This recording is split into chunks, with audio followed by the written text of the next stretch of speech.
Assalamualaikum warahmatullahi wabarakatuh. Perkenalkan, nama saya Umi Zahara Solehatun dari kelompok 4. Di sini saya akan mempresentasikan tentang Islam sebagai produk budaya. Kebetulan saya kebagi dari subtema 2, yaitu kelahiran dan sentuhan budaya Arab pra-Islam. Budaya bangsa Arab pra-Islam dinamakan budaya jahiliyah, yaitu budaya yang dilandasi untuk kesenangan dan kepuasan hawa nafsu pribadi. Budaya ini ditandai dengan tradisi minuman keras, berjudi, suka berkelahi, mudah berperang, dan tidak menghormati wanita. Bangsa Arab mudah bermusuhan antar suku untuk berebut status sosial dan kekuasaan, sehingga hal-hal yang kecil dan sepele dapat memicu pertikaian, bahkan peperangan. Setiap kabilah atau suku bertanggung jawab atas nama suku dan membela semua anggotanya baik dalam kebenaran maupun dalam kesalahan. Pada masa itu, bangsa Arab bodoh dalam ilmu pengetahuan. Di sini ada ciri-ciri tatanan bangsa Arab. Yang pertama, bangsa Arab menganut paham persukuan, di mana bangsa Arab itu hidupnya berkabilah, yang dipimpin oleh syekh atau orang yang dianggap tertua. Yang kedua, ada tatanan sosial yang tertutup, di mana masyarakat Arab pada saat itu kurang adanya partisipasi terhadap masyarakat atau warga sekitar. Yang ketiga, ada hierarki sosial yang kuat. Dan yang keempat, kedudukan perempuan cenderung direndahkan, seperti membunuh anak perempuan dan menguburnya dalam keadaan masih hidup. Karena mereka merasa malu mempunyai anak perempuan dan beranggapan bahwa anak perempuan itu tidak dapat diajak berperang dan mencari penghasilan. Di samping ciri-ciri itu, Mekah pada pra-Islam sudah terdapat jabatan-jabatan penting, seperti dipegang oleh Qusay bin Kilab pada pertengahan abad ke-5 Masehi. Dalam rangka memelihara Ka'bah, lalu dibentuklah jabatan-jabatan yang pertama seperti hijabah, yaitu penjaga pintu Ka'bah atau juru kunci. Yang kedua ada sikoya, yaitu petugas yang diharuskan menyediakan air tawar untuk para tamu yang berkunjung ke Ka'bah serta menyediakan minuman keras yang dibuat dari kurma. Yang ketiga ada rifadlah, yaitu petugas yang diharuskan memberi makan kepada para pengunjung Ka'bah. Dan yang keempat ada nadwa, yaitu petugas yang harus memimpin rapat pada setiap tahun. Yang kelima ada liwa, yaitu pemegang panji yang dipanjangkan, ditombakan, kemudian ditancapkan sebagai lambang tentara yang sedang menghadapi musuh. Dan yang terakhir ada kia, yaitu pemimpin pasukan apabila hendak berperang. Nah, berbagai jabatan itu merupakan jabatan terpandang, pasti suatu kehormatan jika suatu suku dapat mendelegasikan orang-orangnya untuk berkontribusi dalam merawat Ka'bah. Nah, kemudian bangsa Arab pra-Islam melakukan penyimpangan agama sehingga mereka menjadikan berhala, pohon-pohon, binatang, patung, dan jin sebagai penyerta Allah Subhanahu wa taala. Demi kepentingan ibadah, bangsa Arab pra-Islam membuat 360 buah berhala di sekitar Ka'bah karena setiap kabilah memiliki berhala. Mereka pada umumnya tidak percaya adanya hari kiamat dan tidak pula percaya adanya kebangkitan setelah kematian. Meskipun pada umumnya melakukan penyimpangan, sebagian kecil bangsa Arab masih mempertahankan akidah monoteisme.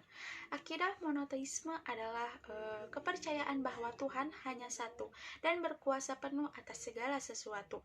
Seperti diajarkan Nabi Ibrahim alaihissalam, mereka disebut al-Hunafa, yaitu hukum Nabi Ibrahim yang dipercaya datang dari Allah. Dari segi akidah, bangsa Arab pra-Islam percaya kepada Allah sebagai pencipta, surat Al-Luqman ayat 25 dan surat Al-Ankabut ayat 63. Dalam bidang hukum, bangsa Arab pra-Islam menjadikan adat sebagai hukum dengan berbagai bentuk.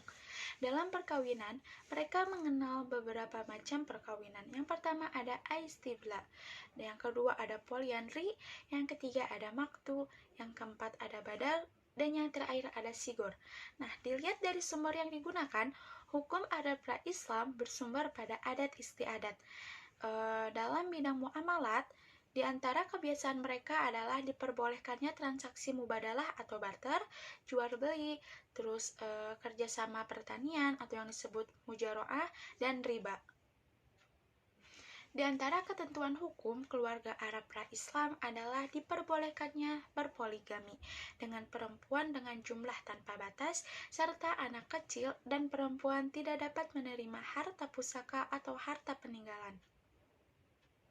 Al-Quran adalah kitab suci yang diwahyukan oleh Allah Subhanahu wa Ta'ala kepada Nabi Muhammad SAW yang akomodatif terhadap hukum yang hidup dan berkembang di masyarakat Arab pra-Islam. Dalam Al-Quran terdapat tawaran perbaikan yang berupa pembatalan dan perubahan, di antara dalam hal hukum poligini dan syarat-syarat penerimaan harta pusaka. Yang pertama ada hukum poligini. Seperti yang telah disebutkan pada bagian sebelumnya, dalam kehidupan masyarakat Arab pra-Islam terdapat perkawinan istibla, poliandri, maktu, dan badal.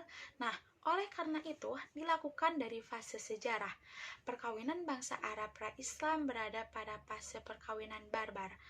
Tawanan perubahan yang terdapat dalam Al-Quran adalah dibatasi jumlah istri pada pernikahan poligini, yaitu 4 orang, dan diharamkannya poliandri.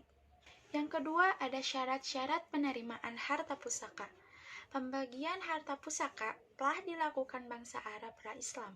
Dalam tradisi yang diwariskan oleh nenek moyang mereka, terdapat ketentuan utama bahwa anak-anak yang belum dewasa dan perempuan tidak berhak mendapatkan harta pusaka.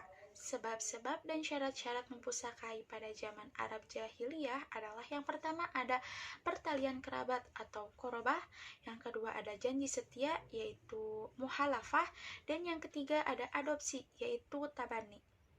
Pada zaman awal Islam, setelah Nabi Muhammad SAW dan sahabat hijrah ke Madinah, selain pertalian nasab atau kerabat, terdapat 3 sebab mendapatkan harta pusaka, yaitu yang pertama ada adopsi, yang kedua hijrah, dan yang ketiga mu'akhoh, persaudaraan antara muhajirin dan ansor. Nah, di antara akomodasi Al-Quran terhadap kebiasaan Arab pra-Islam adalah dijadikannya perempuan sebagai anggota keluarga yang mendapatkan harta pusaka dalam berbagai posisi keluarga, baik itu sebagai anak, terus istri, ibu, maupun saudara. Di samping itu, saling mewarisi yang disebabkan oleh adopsi dibatalkan oleh Allah Subhanahu wa Ta'ala dalam Al-Quran, Surat Al-Ahzab ayat 4. Nah, demikianlah presentasi yang disampaikan oleh saya. Mohon maaf jika ada kesalahan. Wabillahi taufiq wal hidayah. Wassalamualaikum warahmatullahi wabarakatuh.